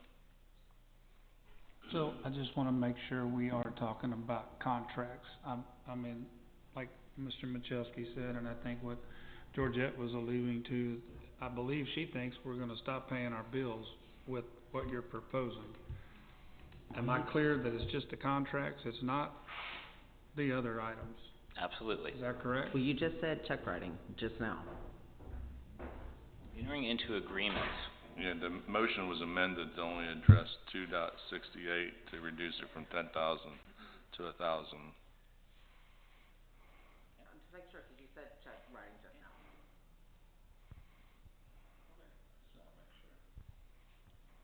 I do think it would probably be helpful to clarify if you're talking about, a contractual commitment, a contractual agreement. I think if you're writing a PO against a current contract, I think, as I understand it, that would be okay. But issuing a PO for something else, if you're signing off on a PO, I mean, I think if there was a legal issue, definitely would be considered a contract. So I just want to make sure that the benefit of the staff, if this passes, anything that requires a signature, a new signature, would be subject to this. Is that intent? No, it's not. No. Well, let's give it, for instance, let's just say the AC goes out, Christie calls me, I go fix it, it's $5,000. That's not a contract. That's a service. You know what I mean? It's a contract. So. No, it's a contract. It's a contract. Until it comes to council. Same thing with, so we had KISS generators out here, and it's in the budget, but we didn't know the exact cost. We've got some WAGs on it, and when they actually came out to bid it, we were able to do it, but that didn't come to council because it was in the budget to repair the decking. But with this change, it would have to come to council to be approved and then be performed. And that's just one instance. And just for clarification for tonight, this doesn't change it. This is giving direction to staff to go and create the ordinance amendment, is that right? Ordinance change to come back to council with the actual verbiage of the change. Just trying to understand what we're gonna stop the city from doing and where we're going.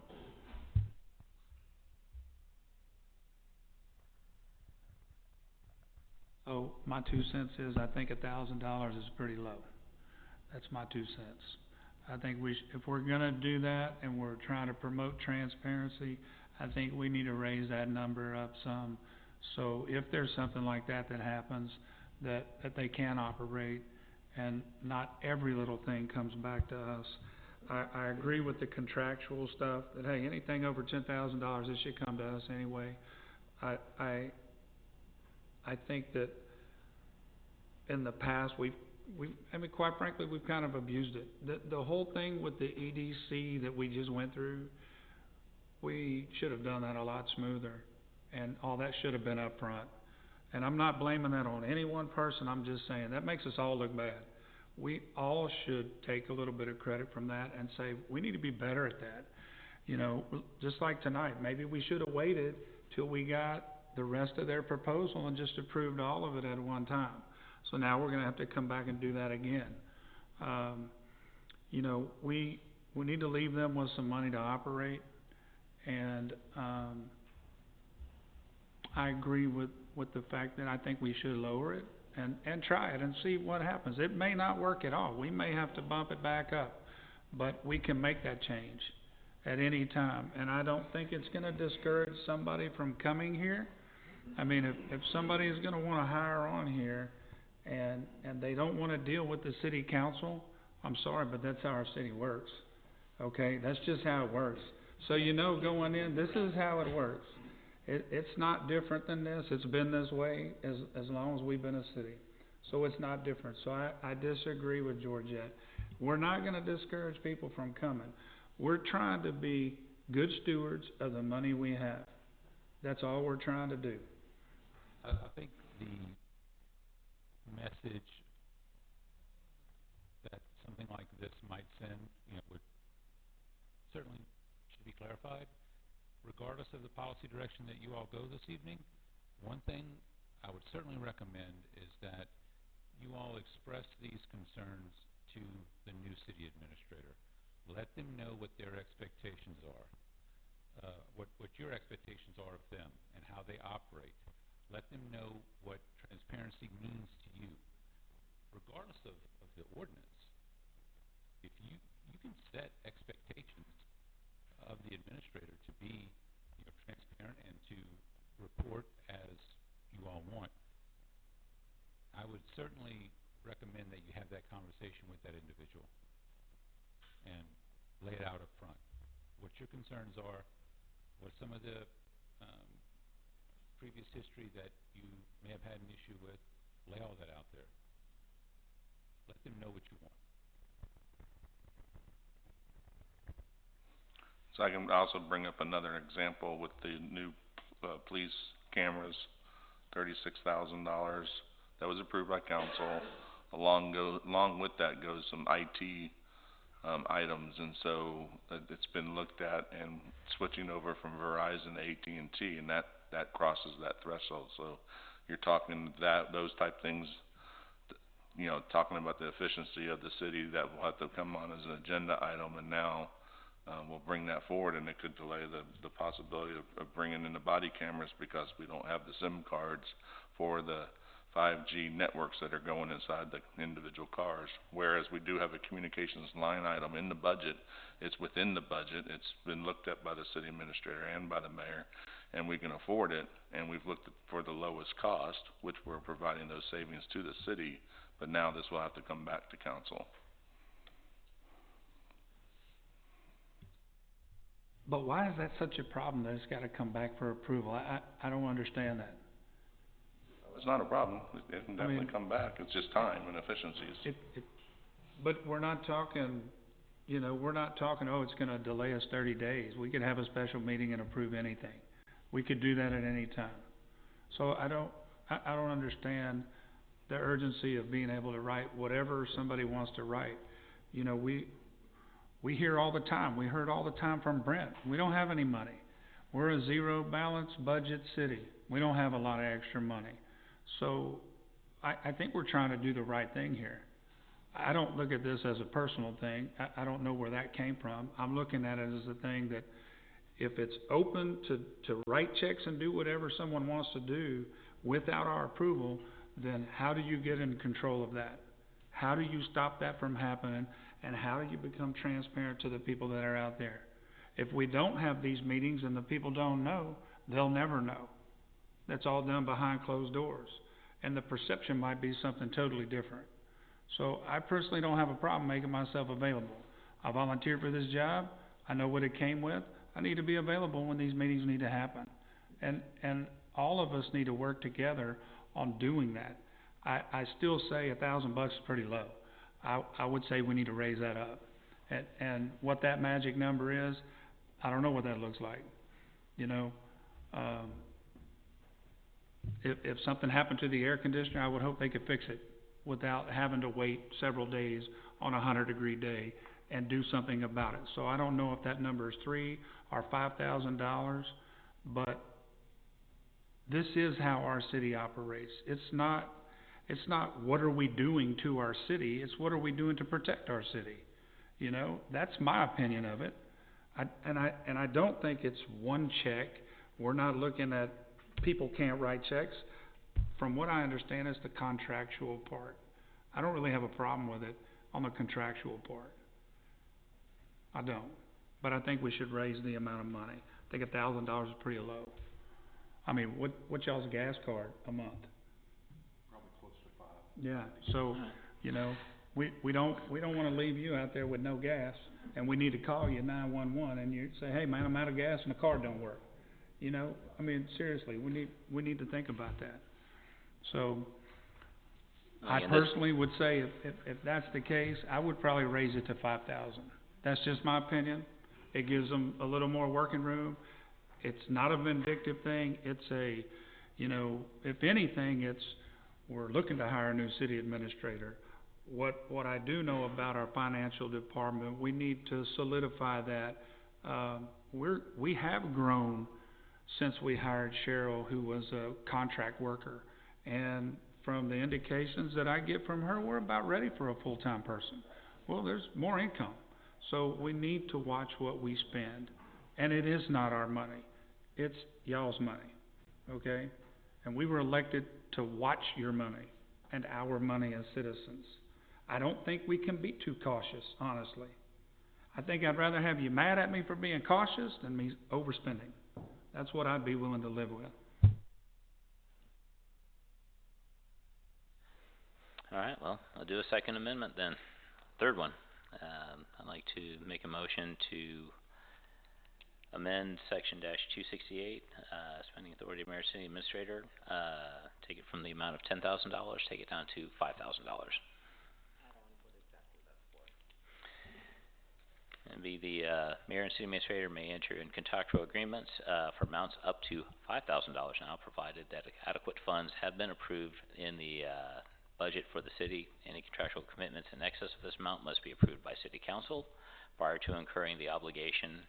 Mayor, keep the rest of it the same. The mayor may approve a change order in adding to a previously approved contract in the amount to not to exceed $25,000, so long as the sum of all changes the order to said contract does not exceed the maximum amount permitted by state law, currently 25%. If the original contract price. That was misprint. The mayor may approve change orders decreasing the price of a previously approved contract to amount not to, up to, $50,000.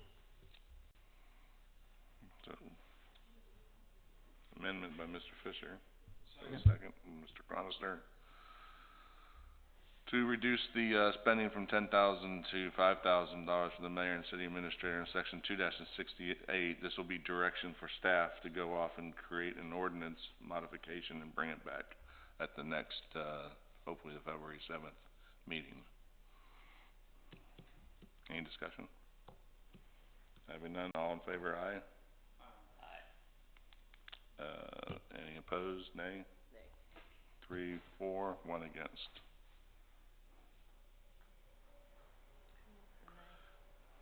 Ms. Leday. Motion passes for item J. Item K is approval to place a privately funded memorial bench in memory of Craig Ward in Jarboe Park. Rick Fisher. All right. Well, I'll start so we can discuss. I'd like to make a motion to get approval from the city to place a privately funded memorial bench in Jarboe Park in memory of Craig Ward. I'll second it. Motion by Mr. Fisher, second by Ms. Leday. Discussion? Yeah, all this is just in order to put something into the park like that, since it is city property, we just need to have permission from the city to be able to do it. I don't want to take any funds out of the city to do this. This will be something that will be privately funded. I know there's been a number of people that have expressed interest in doing so. I actually handed out, if anybody would like to come up and see it afterward, I've got a couple of pictures of one of the benches that we're thinking about. It's a poly bench with stainless hardware. There's an insert that you can do in the center of it that's stone, and you can do it with an inscription or with a picture or both. One of the things that I was envisioning on that too is, since Craig was such a fan of what he called Red Dirt Road music, was having this bench along one of the walkways from Jarboe, like we've got the other benches, but just kind of around it in the area that it's the bench is sitting in, is using some sort of like crushed red granite or something that resembled red dirt, and just have it to where it's in a place where you can look out and enjoy the serenity of the bayou, but then also, as much of a music fan as he was, to be able to enjoy any of the music that's going on at Jarboe with Jammin' on Jarboe. So that's all we're looking for is just the approval from council to be able to put that bench in the park.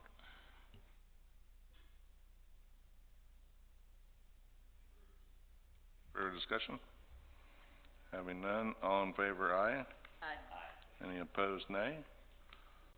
Motion passes. And item number 11 is adjournment at 8:30.